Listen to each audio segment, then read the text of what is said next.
Hey guys, it's Phoenix. Today I want to talk to you guys about the new changes in 1.13 with regards to the commands. Now, I omitted to mention this in the last video because I went over this in a live stream. Thank you all for coming, by the way. There are a lot more changes than I first anticipated. Now, this is the second update to the command changes. Now, if you want to stay up to date with this, you can subscribe to the channel, you can follow Dinnerbone on Twitter, but that being said, I want to touch on the new changes and some new commands that are coming to 1.13 Minecraft. Of course, this is the update that is tearing apart a lot of people at the moment.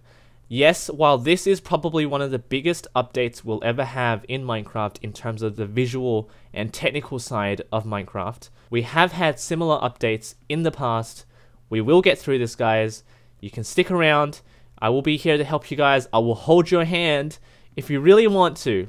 But otherwise, let's get through the changes. So, we've touched on the data pack stuff, which is fairly straightforward. This is just a resource pack for commands. I will link a video that I made. I've gone through the commands, I've gone through the /effect changes.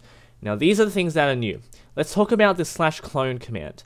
Now if you actually have a peruse of the changes right now, you'll notice that this data is gone.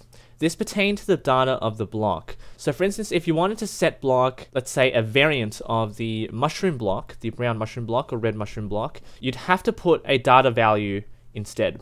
Similarly with buttons, if you wanted to set block a button or a lever, you had to put a data to determine which way the button will face. Now this has been removed. I will go through why this is the case as I scroll down the page. More on that soon. /fill has had a similar update. Not too much has changed with /clone and /fill, but it is relevant. Okay, /execute no longer works in 1.13. You have to change it over to /as or /at. These are two new commands along with /offset and /detect. Okay, so what is this distinction between /as and /at? /as uses the entity that you specify here. /at does not. It uses you, the executor of the command, but runs it at the position of the entity you've selected here. So if you want to set block, if you want to summon something, it's better to use /at.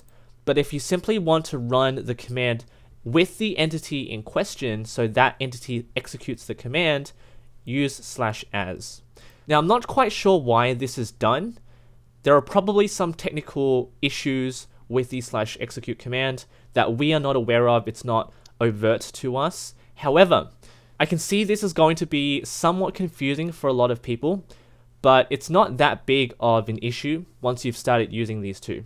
Though I can safely say from my map making experience, I probably won't be using these two differently.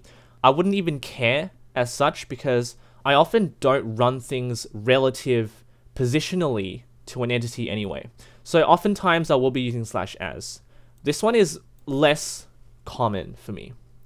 But of course it depends on the type of map you're using. Okay, that being said, we also have a /offset command. This simply runs the command at an offset from the executor of the command. So not too difficult. It's simply /execute, but these three tilde signs. Quite straightforward. And /detect, we sort of know what that is already. So we have 4 different commands that are sort of manifested from the /execute command. So it's been split off. Not quite sure why this is the case again. Okay, so moving right along, /scoreboard has had the data tag syntax removed. So what this is the /scoreboard plays set at p whatever, and then a score, and then data tag. So it would only score those entities with that data tag successfully. Those without the data tag will not have the scoreboard operated on or set. This has been removed, and I'll tell you guys why. It's a little bit further down. I'll get to that. Entity selectors, we've gone through this in the previous video. Data packs, we've gone through this as well. Commands, we've also gone through this. This is a pretty cool little link that Dinnerbone has created, which basically shows every single command that's possible that can be run. Yes, it's very verbose, but it's basically an enumeration of all the commands. Now here comes one of the best changes, I think. So out of 1.13, with all the turmoil, we have something to look forward to. This is a great light shining on this little passage on this Reddit page. We can now use spaces in entity selectors. This is great. So now we can name things without having to use an underscore. Finally, we've been waiting for this for so long. Thank you so much Dinnerbone, 2 thumbs up for this, okay? And also the third dot point, which is pretty nice. I think we've all been waiting for this for a very long time. Just make sure you have these inverted commas there, okay? Now next we have NBT selectors supported in selectors as well. They specifies at E. So follow this. I'm sure it supports multiple, as you can see from the comma. We can even use exclamation marks. Perfect. So we don't need scoreboard players set as much anymore because we can place the NBTs within the selector. Awesome. This sort of preempts what I'm about to say. The next change basically spills all of it out, okay?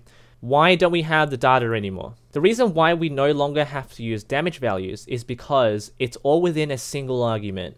So now we have to specify all of what we want to specify within the block itself. So this is all optional because it's square brackets.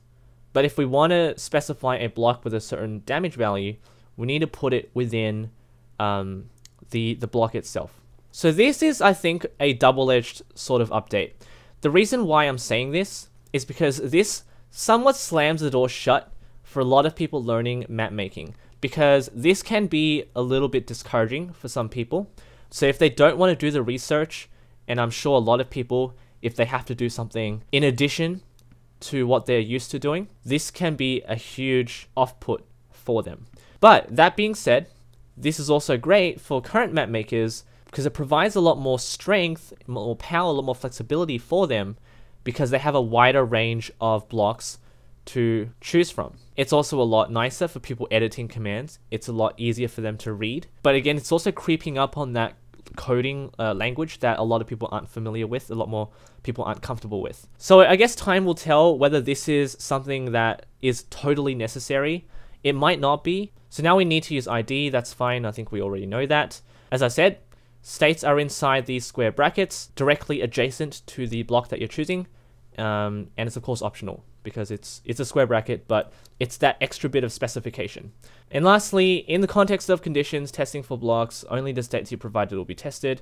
That seems pretty self-explanatory. It'll only test for the block that you've chosen, worded differently now. And this is the final kicker. So there is no such thing as block data value in 1.13. It's all block states. So that is it for the 1.13 changes so far.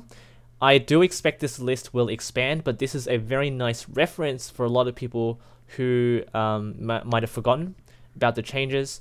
Certainly for me, certainly for a lot of map makers, and certainly in particular for people learning how to map make, because currently the references online, while they haven't been updated, they will update soon, but this is something that you should really bookmark or favorite or save or copy down, especially for people who have not updated their previous maps, which is great because I haven't done anything yet.